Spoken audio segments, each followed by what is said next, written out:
With the plentiful availability of ranged weapons, the sword is often looked down upon. Limited by the reach and speed of its user, it's a weapon that only few can wield successfully on the modern battlefield. I know of only one machine capable of wielding such a weapon. His name is Ronin. Sword core ready. Keep your enemies close. And the Oscar for most melodramatic YouTube video introduction goes to iBluairJgR Gaming for Comedy. Titanfall 2 currently features 6 Titan chassis, each with a set of unique abilities and kits that slightly augment the way that Titan plays. Today, we're going to talk about some of the strengths and weaknesses of Ronin. First, let's go over his loadout. His primary weapon is the lead wall shotgun. It has a very limited range and a small magazine capacity, but when used within its effective range, it deals a tremendous amount of damage in a very short time. Ronin is also the only Titan with a secondary weapon. In place of the standard Titan punch, Ronin slashes his enemies with a big-ass sword. His ordnance is Arc Wave. Ronin drags his sword across the ground and creates an electric wave that damages and slows enemies it hits. It's essentially like the arc grenade, only it's projected through Ronin's sword. Next is his defensive ability, Sword Block. Ronin raises his sword and blocks damage from the front. Unlike the other defensive abilities in the game, Ronin's sword can be held indefinitely, but the drawback is that it doesn't completely mitigate damage like Legion's Gun Shield or Tone's Particle Wall. Third is his tactical ability, Phase Dash. Similar to the pilot tactical Phase Shift, Ronin phases into another dimension for a brief moment, then returns to the normal world. This ability is great for surprise attacks, evasion, and even retreat. A quick tip, if you begin a reload before entering Phase Dash, by the time you exit, your gun will be ready to fire. Also, a word of warning, if you Phase Dash inside an enemy Titan, you'll explode when the Phase Dash is over. Because physics, I guess? Finally, Ronin's core ability is Sword Core. You put away your shotgun and take your sword out as your primary weapon. It deals increased damage, and you also regenerate your dash charges more quickly, which allows you to stick onto enemies and slice them into little tiny cubes so you can put them on a plate and serve them with crackers. Now for his kits. Ricochet rounds makes his lead wall rounds bounce off surfaces. Thunderstorm grants you 2 charges on Arc Wave.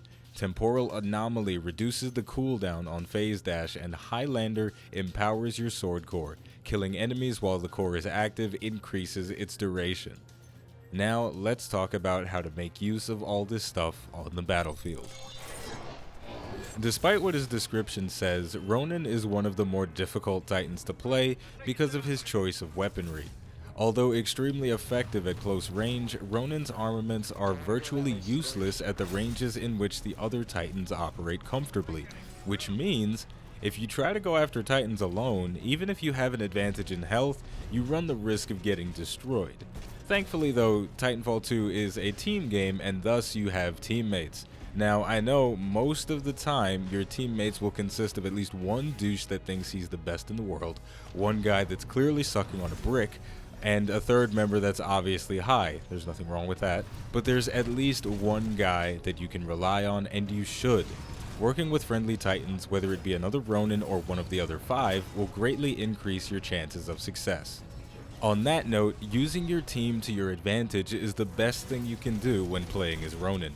While your opponents focus on the immediate threats, the Tones, the Scorches, the Ions, you can circle around behind the action so you can shoot and slice some bacon off the backs of your enemies. Now, flanking does come with its risks. Just because you've got the element of surprise on your side doesn't mean you're invincible, especially when the Titans you're going up against are perfectly fair and balanced. But attacking from the sides will greatly increase your chances of survival and increase your chances of getting a kill. Ronin's core ability, Sword Core, is interesting because it provides you with an advantage and a hindrance. You might say it's a double-edged sword, core, because a double-edged sword is good and bad at the same time. And that's the best pun that you're ever going to get out of me. Anyway, you increase your damage output, agility, and speed, but you sacrifice your ability to deal any ranged damage. Most people will get overwhelmed by the rapid onslaught of slicing and dicing, but every so often you'll charge up to someone that, for whatever reason, keeps a level head when they're being cut to pieces. In those moments, you'll hate yourself and Ronin, but just remember, Swordcore might not be perfect, but when it goes well, it goes really well.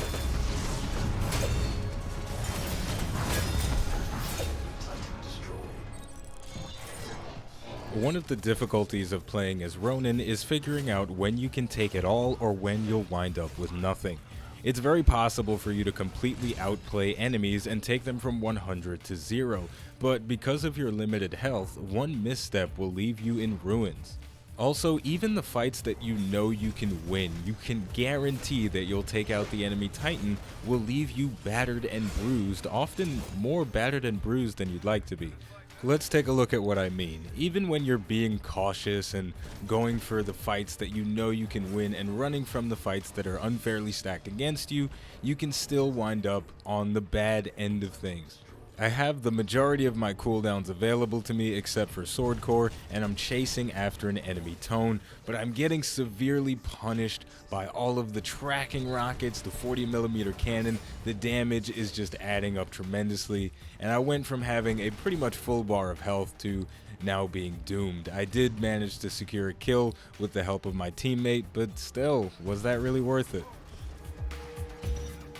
Okay, so now we're going to take a look at one more clip. This is a last Titan standing match. I'm currently going for a flanking run on the enemy team because the flanks are the best place for Ronin to be. Those surprise attacks get a tremendous amount of damage out on the enemy. We found an Ion, we got a nice bit of damage on him, but he turned around very quickly and tried to deal some damage of his own, but I did manage to block a decent amount of it with my sword block. But now the enemy Ronin has come to try and stop me. I tried to get away with phase dash, but I was hit by his arc wave. Arc wave reduces the distance that you can dash, and it reduces the distance of your phase dash. So now it's just a battle of wills. Who can juke a little bit better, who can move a little bit faster, and it looks like the enemy Ronin is going to come out on top. But in any case, when the two Ronins were fighting together, you can really see the amount of speed that these Titans have compared to Northstar, Ion, Tone, Scorch, and especially Legion. All in all, Ronin is a very powerful Titan once you master all of his abilities. He's got a light chassis, a big heart, and an even bigger sword. So there you go. This has been an overview of Ronin. As always, the name of the game is Titanfall 2. The name of the channel is iBluairJgR Gaming for Comedy. Thank you for watching, and I'll see you next time.